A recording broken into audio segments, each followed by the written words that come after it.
Albourakh Events.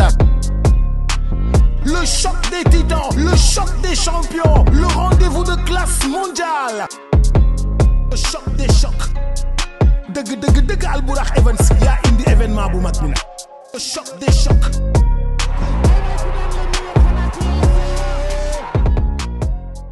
ñaari tali benn tali bis bi di Fass Gueule Tapée Médina di nuyu waa plateau yëpp fépp fu waay nekk di bëgg Lac Rose rek Lac Rose ñu ngi lay nuyu di nuyu sama waa koñ bu baax dafa am suñu papa bu baax bu wàññeeku waaw ñu jaare suñu maman Fass Sène ak njabootam yëpp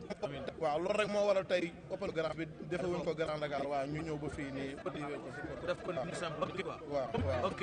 mu mel ni defee open press sa adversaire moom def ko yow nee nga mi ni open press lañ ko tudde boo xam ne tey Lac Rose boo xam ne mu ngi jël benn xale boo xam ne dafa ne ci yoon bi dem muy Fils de Balla di xale boo xam ne ci ay ndam la toog parce que général Malika la daan ñu yaakaar fa lay yem mu jël xale bi nga xam ne moom mooy daanaan tey yow nag nga ne ci benn série de défaite ñàkk combat ak Moussa Ndoye ñàkk ko Quench nga jël xale boo xam ne dafa ne ci lancé di dem Lac Rose lan moo ko may cross jël xale bi ndax dafa yaakaar ne liggéey na tey lu war a mën a tax dimanche mu ñëw wane boppam ci kanam xale bi nga xam ne moom Fils de Balla. waaw loolu wax ji mën na ci bañ a bëri parce que làmb la rek làmb la am na si lu ma jógee jëlaat naa combat liggéey naa li ma war a liggéey ànd naa ak waa écurie Fass ku si mel ni sama papa Tafa Gueye père Kati Diop père Mohamed Ali Ndiaye ak Socé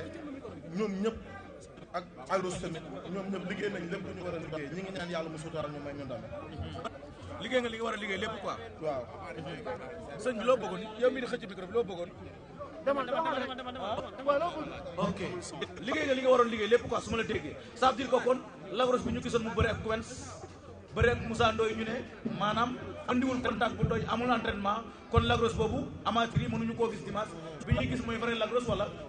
maa ngi dëgmal combat préparé naa li may préparé maa ngi ñaan yàlla mu suturaal ma dimanche may ma ndam ci barke Seydina Mohamed.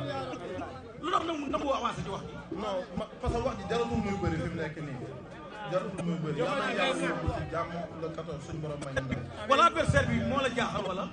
non déggoo li ma la xanaa lamb man dara jaaxalu ma ci. Fils de Balla jaaxalu la. déggoo ma ne yàlla nañ yàlla suturaal may ñu ndam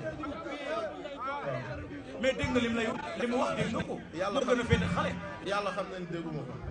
lii loolu. sama connexion lu ma neex rek laa ci seetaan. mais bëri na def ngeen face to face dernier face to face dégg nga lam la wax. waaw maa ngi ñaan yàlla suturaal ma may ma ndam ci barke yonent bi. gars yi ku ci xam Mbaye Babacar loo ci sa lu gars yi. waaw ñu gis Lac Rose boo xam ne nii jàkkaarloo nag Fils de Balla ne ko mu neex la da ngay xeex mu naqar la da ngay xeex Lac Rose lan la war a wane ci làmb ji. waaw loolu du pour moom kese loolu sama làmb yëpp noonu lay demee man loolu noonu laay bëree yàlla nañ yàlla yóbbu ci le 14 ak jàmm dinañ xeex dinañ bëree li mu wax moom na ko dëggal man li mu wax dama koy def incha allahu rabbi. ak lu làmb yëpp ak lu làmb yëpp di xaar retouru Lac Rose ak lu làmb yëpp di xaar sa retour ban Lac Rose lañ mën a xaar incha allah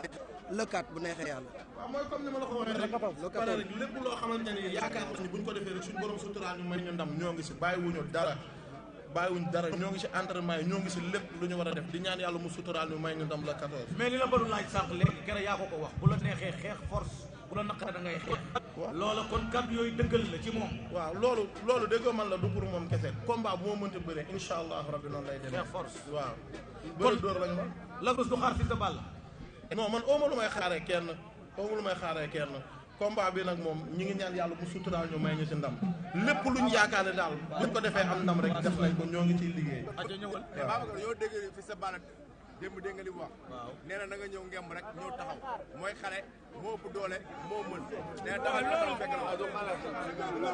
bàyyi leen ko question bi di ko posé bàyyi leen mbër mi toog mbër mi problème am la laaj. dégguma dégg. Pape Ndoye bàyyi jàmm mu toll waaw. nee na nga ñëw taxaw rek. mooy xale moo mën moo ëpp doole foo taxaw bu fekk la fa duma la daan la. dimanche yàggatul ooma dara lu ma ci wax man du ma dàgga sante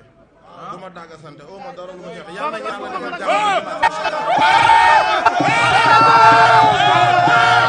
defal sa benn rak dama ko laaj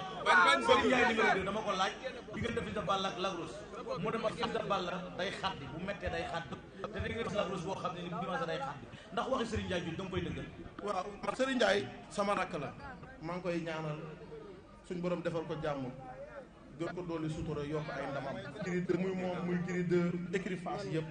lu mu ma wax dama koy déglu sama rax la man ak moom ñoo bokk liggéey bu ñuy def mu am yéene ci man kon lu mu wax rek dara bàyyi xel gëm nga moom nag la Fils de Balla day xaar yow da dëgg li ma wax lu mu baax incha allah bàyyi xel bu baax incha allah muy moom muy Pam do ba ci booy ndaw yi nekk ci écurie ak général ak ñëpp gis Lac Rose ci génération bokk na si ñi nga xam ne nii ñoom moom moo njëkk tëj Demba Diop ci côté mobilisation lamb ji la ci Lac Rose xaar ci Lac Rose ndaxte ñëpp xam nañ ne que Lac Rose su jógee LCP jóg rawatina Dabala si Fils de Balla nee na mbayaar yaa ngi fi te bisu lamb ji day mbayaar pour tas Fils de Balla pare na pour tas ak Fils de Balla ñoo koy tontu dañoo teg sama numéro kii lamb ji entraînement dañ koy sontoon ñu koy teg mu nekk mu naka inshallah day daan asalem jëppal ñëpp pare di woo waa Asegna tamit bu baax waa Yëmbal tamit waa Gadaay di woo waa Géejawaay tamit bu baax parce que moo fay bëggee na dañ fay bëggee di nuyu tamit waa Pro Fitness sama kësu jim xam nga Abdou di nuyu tamit Pa Abdou bu baax a baax a baax a baax yal na yàlla dolli jàmmam yal na yàlla dolli jàmmam di nuyu góor gi si Dieng tamit bu baax Petit Mbodj xam nga di nuyu gaa yëpp daal gaa yëpp ñi nga xam ne ñi ngi sonn si lamb yëpp maa ngi leen di sant bu baax ku ci mel ni Père Abba Ndoye di woo waa Caaroy Géej tamit bu baax di woo waa Caaroy Géej bu baax waa waxe am tamit sama papa sant Gueye Dieng waa Yoof Ngor ñëpp waa Tivaouane waa Touba maa ngi wax ñëpp ñu sànni ma ay ñaan loolu loo wax ba du ma ne li di coow li keroog Pape Ndoye na ko xoolal ñi la jàppale ci lamb ji sant leen santal Sa Thiès santal Balla Gaye diggante mag Balla Gaye lan la mu wax ci tuuti non attends xaara jaxase baaxul man du ma jaxase man du ma def yëfu défaillant man du ma défaillant yàlla miñ tam seede na ne combat bi avant moo taxaw laa gëj sax dégg Balla wala ma WhatsApp sax maa ngi moom kii watuñ ko muy moom muy Sa Thiès man du ma défaillant wéeruma ci kenn du ma daw laam lu ma liggéey li moom koy am na solo kon looy wax promoteur bi nga TDR Events bi la tëgg nga seq bis bi ak ñàkk jëriñ seq ko ak caat yoo waaw yal na yàlla def bis bi réussir suñu borom suturaal ñu may ñu ndam loolu daal laa am lu ma sax di ko ñaanal jàmmam yàgg bu baax di nuyu tamit sama père Momar Ndiaye noonu la sonnee si combat bi waaw père Momar Ndiaye gaay fii waay mi Grand Dakar yëpp tamit waa écurie Grand Dakar ñëpp nga ñaanal ndam inshallah dina am ndam Albourakh Events, le choc des titans, le choc des champions, le rendez-vous de classe mondiale, le choc des chocs. Dëgg Albourakh Events yaa indi événement bu mag bi nag, le choc des chocs.